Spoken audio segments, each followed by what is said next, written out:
ലൂക്ക 1 മറിയത്തിന്റെ സ്വസ്ത്രഗീതം 46 മുതൽ 54 വരെയുള്ള വാക്യങ്ങൾ. മറിയം പറഞ്ഞു, എന്റെ ആത്മാവ് കർത്താവിനെ മഹത്വപ്പെടുത്തുന്നു, എന്റെ ചിത്തം എന്റെ രക്ഷകനായ ദൈവത്തിൽ ആനന്ദിക്കുന്നു. അവിടുന്ന് തന്റെ ദാസിയുടെ താഴ്മയെ കടാക്ഷിച്ചു. ഇപ്പോൾ മുതൽ സകല തലമുറകളും എന്നെ ഭാഗ്യവതി എന്ന് പ്രകീർത്തിക്കും. ശക്തനായവൻ എനിക്ക് വലിയ കാര്യങ്ങൾ ചെയ്തിരിക്കുന്നു. അവിടുത്തെ നാമം പരിശുദ്ധമാണ്. അവിടുത്തെ ഭക്തരുടെ മേൽ തലമുറകൾ തോറും അവിടുന്ന് കരുണ വർഷിക്കും. അവിടുന്ന് തന്റെ ഭുജം കൊണ്ട് ശക്തി പ്രകടിപ്പിച്ചു. ഹൃദയവിചാരത്തിൽ അഹങ്കരിക്കുന്നവരെ ചിതറിച്ചു. ശക്തന്മാരെ സിംഹാസനത്തിൽ നിന്ന് മറിച്ചിട്ടു. എളിയവരെ ഉയർത്തി. വിശക്കുന്നവരെ വിശിഷ്ട വിഭവങ്ങൾ കൊണ്ട് സംതൃപ്തരാക്കി. സമ്പന്നരെ വെറും കൈയോടെ പറഞ്ഞയച്ചു. തന്റെ കാരുണ്യം അനുസ്മരിച്ചുകൊണ്ട് അവിടുന്ന് തന്റെ ദാസനായ ഇസ്രായേലിനെ സഹായിച്ചു.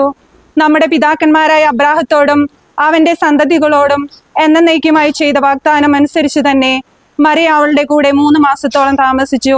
പിന്നെ വീട്ടിലേക്ക് മടങ്ങി. ഈശോമിശിഹായ്ക്ക് സ്തുതിയായിരിക്കട്ടെ. സ്നേഹമുള്ളവരെ, നമ്മുടെ സ്വർഗീയ മധ്യസ്ഥയായ പരിശുദ്ധ അമ്മയുടെ ബർത്ത്ഡേ ആണെന്ന്. അപ്പോൾ അതിന്റെ സന്തോഷത്തിലാണ് നാം എല്ലാവരും. അപ്പോൾ നമ്മൾക്കറിയാം, നമ്മുടെ ഒരു വീട്ടിലൊരു അംഗത്തിന്റെ ബർത്ത്ഡേ നമ്മൾ എത്ര സന്തോഷത്തോടെ ആഘോഷിക്കുക, അതിനേക്കാളും ഇരട്ടി സന്തോഷത്തോടെയാണ് നമ്മൾ നമ്മുടെ അമ്മയുടെ തിരുനാൾ ആഘോഷിക്കാനായിട്ട് ഇവിടെ ഒത്തുകൂടിയിരിക്കുന്നത്. നമുക്കറിയാം, ഒരു തമ്മിൽ സ്നേഹമുള്ളിടത്ത് ഒരു ഒത്തുചേരൽ ഉണ്ടാവുള്ളൂ.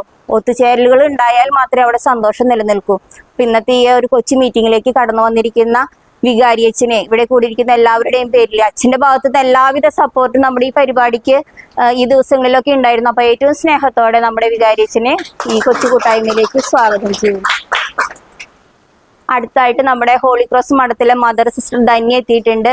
സിസ്റ്ററിനെയും ഏറ്റവും സ്നേഹത്തോടെ ഈ പരിശുദ്ധ അമ്മയുടെ ബർത്ത്ഡേയുടെ ആഘോഷ ചടങ്ങുകളിലേക്ക് സ്വാഗതം ചെയ്യുന്നു. പിന്നെ നമ്മുടെ ആനിമേറ്റർ സിസ്റ്റർ സത്യ സിസ്റ്റർ ഉണ്ട്. നമുക്ക് സിസ്റ്ററാണ് എല്ലാവിധ ആശയങ്ങളും എല്ലാം തന്ന് നമ്മൾ നയിച്ചുകൊണ്ടിരിക്കുന്നത്. അപ്പൊ സിസ്റ്ററിനെയും ഏറ്റവും സ്നേഹത്തോടെ സ്വാഗതം ചെയ്യുന്നു. പിന്നെ നമ്മുടെ യൂണിറ്റ് പ്രസിഡന്റ് മിജി ചേച്ചി കുറച്ച് ദിവസങ്ങളായിട്ട് ഇവിടെ ഉണ്ടായിരുന്നില്ല. പക്ഷേ നമ്മുടെ ഈ സന്തോഷത്തിൽ പങ്കുചേരാനായിട്ട് മിജി ചേച്ചിക്കും എത്തിച്ചേരാനായിട്ട് ഭയങ്കര ഒരു ഭാഗ്യമുണ്ട്. അപ്പൊ ഏറ്റവും സ്നേഹത്തോടെ ഞങ്ങളുടെ പ്രസിഡന്റ് മിജി ചേച്ചിയെയും സ്വാഗതം ചെയ്യുന്നു. ഒപ്പം എല്ലാ ഭാരവാഹികളെയും, ഇവിടെ എത്തിയിരിക്കുന്ന പുതുതായി വന്നിട്ടുള്ള അമ്മമാരെയും ബാക്കിയുള്ള എല്ലാ അമ്മമാരെയും ഏറ്റവും സ്നേഹത്തോടെ സ്വാഗതം ചെയ്തുകൊണ്ട് നമുക്ക് പരിശുദ്ധ അമ്മയുടെ തിരുനാള് ആഘോഷിക്കാം. Thank you.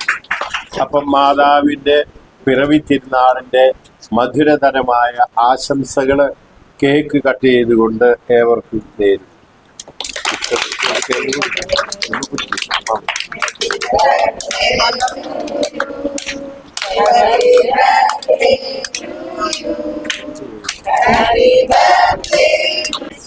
ഇത് പ്രസിഡന്റിന് കൊടുത്തിട്ട് മാതൃ കൊടുത്തു. മാതൃവേദിയുടെ ഏറ്റവും പ്രധാനപ്പെട്ട തിരുനാൾ സുദിനമാണെന്ന് മാതാവിന്റെ പരിശുദ്ധ കന്യാമറിയത്തിന്റെ പിറവി തിരുനാൾ ദിനം. ആ നല്ല ദിവസത്തിന്റെ നല്ല മംഗളങ്ങള് മാതൃവേദിയിലെ എല്ലാ അംഗങ്ങൾക്കും, പ്രത്യേകിച്ച് പുതുതായി ഇന്ന് മാതൃവേദിയിൽ ചേർന്നിട്ടുള്ള അംഗങ്ങൾക്കും ഏറ്റവും ഹൃദ്യമായിട്ട് ആശംസിക്കും. ഈ വൈകിയ വേളയിൽ ഞാൻ അധികം സംസാരിക്കുന്നില്ല. എന്തായാലും മാതൃവേദി അന്തിക്കാട് സെന്റ് ആന്റണീസ് ഇടവകയിൽ ഇത്ര അംഗങ്ങളുണ്ടെന്ന് ഇന്നാണ് ഞാൻ അറിഞ്ഞത്. നിറഞ്ഞിരിക്കുന്ന സദസ്സാണിത്.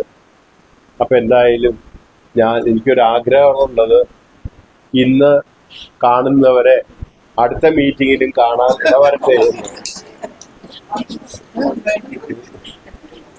അപ്പൊ എല്ലാ ദിവസവും എല്ലാ മാസ മീറ്റിങ്ങുകളിലും നിങ്ങൾ സജീവമായിട്ട് പങ്കെടുത്തുകൊണ്ട് മാതൃവേദി ദൈവത്തിന്റെ ഉപരിമഹത്വത്തിനും പരിശുദ്ധ അമ്മയുടെ ബഹുമാനത്തിനും ഇടവകയുടെ വളർച്ചയ്ക്കും കാരണമായി തീരട്ടെ.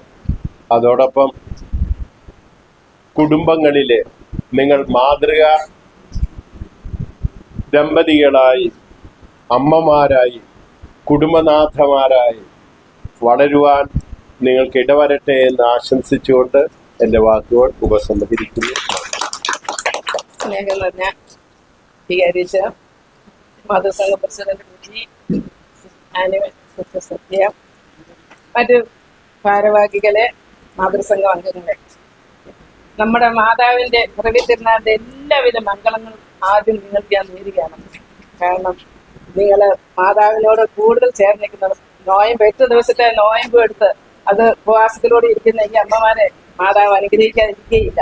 അത്രയും നല്ല വിശുദ്ധിയിലിരിക്കുന്നതാണ്. അപ്പം വിശുദ്ധ അംബ്രോസ് പറയുകയാണ്, മാതാവിലൂടെയാണ്, മാതാവ് സ്വർഗത്തിലേക്കുള്ള ഒരു ഗോവണിയാണ്. മാതാവിലൂടെ രക്ഷകൻ നമുക്ക് ഭൂമിയിലേക്ക് വന്നു, നമ്മൾ മാതാവിലൂടെ സ്വർഗത്തിലേക്ക് കരയേറപ്പെടുകയും ചെയ്യുന്നു. അപ്പൊ മാതാവിനെ നമ്മൾ മുറുകെ പിടിച്ചാൽ മാത്രമേ നമുക്ക് എപ്പോഴും നമുക്ക് സ്വർഗരാജ്യത്തിൽ എത്താൻ പറ്റുള്ളൂ. നമുക്ക് സ്വർഗരാജ്യത്തിൽ എത്തണമെങ്കിൽ നമുക്ക് എന്ത് വേണം? മാതാവിനെ കാണണം, ആ അനുഭവിക്കണമെങ്കിൽ നമുക്ക് വിശുദ്ധി വേണം. വിശുദ്ധി ഉണ്ടെങ്കിൽ മാത്രമേ നമുക്ക് മാതാവിനെ, അപ്പൊ നമ്മുടെ ഹൃദയവും മനസ്സും എല്ലാം വിശുദ്ധി നിറഞ്ഞ ജീവിതമായിരിക്കണം. എങ്കിൽ മാത്രമേ നമുക്ക് ദൈവത്തെ അനുഭവിക്കാനും ദൈവത്തിന്റെ പിന്നാലെ പോകാനും സാധിക്കുകയുള്ളൂ. വിശുദ്ധി യുക്തി കൊണ്ട് നിശ്ചയിക്കാവുന്ന ഒന്നല്ല, പക്ഷേ നമുക്ക് യേശുവിനെ പിന്തുടരുന്നതായിരിക്കണം. യേശുവിന്റെ ആ ഭാവവും ഗുണവും സ്നേഹവും എല്ലാം നമ്മൾ നിറഞ്ഞ അങ്ങനെ ഒരു നല്ലൊരു അമ്മമാരുടെ സംഘം ആയിരിക്കട്ടെ എന്ന് പ്രാർത്ഥിച്ചുകൊണ്ടും എല്ലാവിധ അനുഗ്രഹങ്ങൾക്ക് നിങ്ങൾക്ക് നേർന്നുകൊണ്ടും ഒരിക്കൽ കൂടി ആശംസിച്ചുകൊണ്ട് എന്റെ വാക്കുകളെ സിസ്റ്ററിന്റെ കൊച്ചു വാക്കുകൾക്ക് നമുക്ക് നന്ദി പറയുന്നു. നമുക്ക് ഇന്നത്തെ പരിപാടി ഭംഗിയാക്കാനായിട്ട് സഹകരിച്ച ഒത്തിരി പേരുണ്ടാവും. നന്ദി പറയാനായിട്ട് നമ്മുടെ പ്രസിഡന്റ് ചേച്ചിനെ പരിപാടി ഇത്രയും ആൾക്കാരെല്ലാവരും സഹകരിച്ചതിനും പ്രത്യേകിച്ച് ഞങ്ങൾക്ക് എല്ലാവിധ കാര്യങ്ങളും ചെയ്ത് എല്ലാവർക്കും നന്ദി പറയുന്നു. പ്രത്യേകിച്ച് എൻ്റെ കോവർക്കർമാരായിട്ടുള്ള എല്ലാവർക്കും നന്ദി പറയുന്നു.